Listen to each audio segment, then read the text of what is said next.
I can't make a single video without mentioning Johnny Marr. So this was really sort of an homage to Johnny Marr. Like, hey, if he was a Chicano dude and not a good guitar player, what kind of songs would he play? It might sound something like this.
Alright, so that was She Looks Good, originally recorded with our second album, Lady Melody. It was a B-side, didn't make it onto the album. I distinctly remember Bill Stevenson being kind of underwhelmed by it. Didn't dislike it, but was just sort of like, I don't see where it fits in on the album.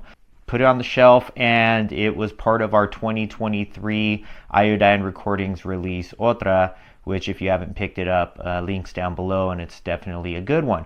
So I really like this song. This was a riff that I wrote pretty soon after we released Space Camp, and the realization of, oh, we have like a multi-record deal. We should probably write more songs so that we can make more records. Yeah, I'm super proud of it, where a lot of pop punk songs at the time kind of did predictable sort of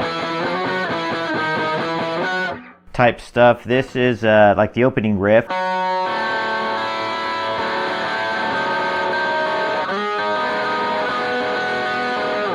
It's got like some open picking, and so that opening riff is 3rd string, 4th fret, 4th string, 2nd fret, 5th string, 5th fret. And you're just going to move the 5th string down 1 fret. There's lots of movement on here that I like, sort of the sliding up the fret as being part of the riff. It's not just enough to... I like that is really part of what makes the riff the riff. So that repeats over and over and over again. Kind of a cool thing I think about the song too is a lot of people will have a riff that is the intro to a song or whatever, and then they will dial it back during the verse or stop playing the riff entirely until sort of an instrumental part of the song. I appreciate that Art and the guys in the band have always allowed me to just continue riffing as I sort of see fit through verses, through choruses, kind of throughout the entire song, right? Chorus, 4th string, 4th fret.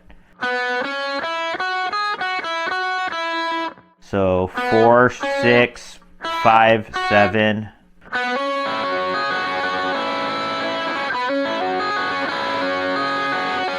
Same thing, you want to let those notes ring out. It's not just, which is kind of plain. If you sort of allow notes to ring out as you move on to the next strings.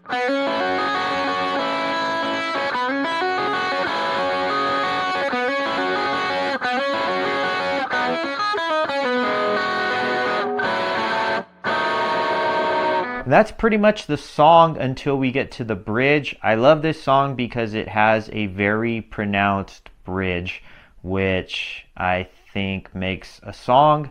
Every time we write a song, I'm like, hey Art, what about a bridge where, you know, there's like an alternate vocal melody and we really kind of shift keys or something, and half the time he'll bite and the other half of the time he won't. But this one, it's going to go to the 11th fret rather on the 1st string.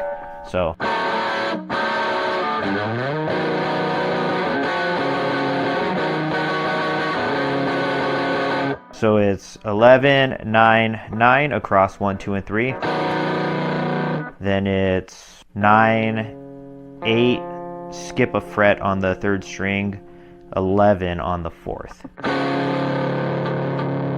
Then up to 11, 9, skip a string, 11 on the 4th.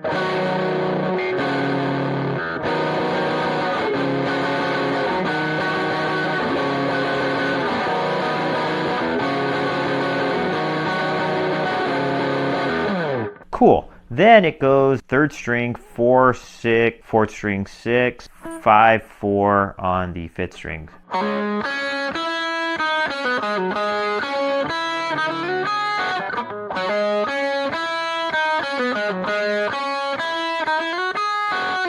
And that's pretty much the song. I remember when we recorded it, the outro, telling Jason Livermore, I said, hey, how does Radiohead on the end of at the end of Karma Police, where there's the loop and it's delay and then it's feedback and it's distorted and then it like keeps slowing down until it sounds like your speakers are gonna tear?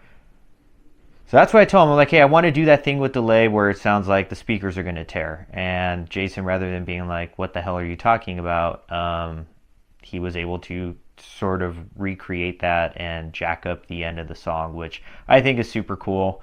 I appreciate being indulged once in a while. So yeah, that's the song. I apologize for it being kind of rough. I haven't played this song in at least a decade. We don't play it live. We did when we were touring Lady Melody, but it's a brutal one on the vocals. Yeah, you know, we're middle-aged dudes. So thanks for watching. See you on the next one. Bye-bye.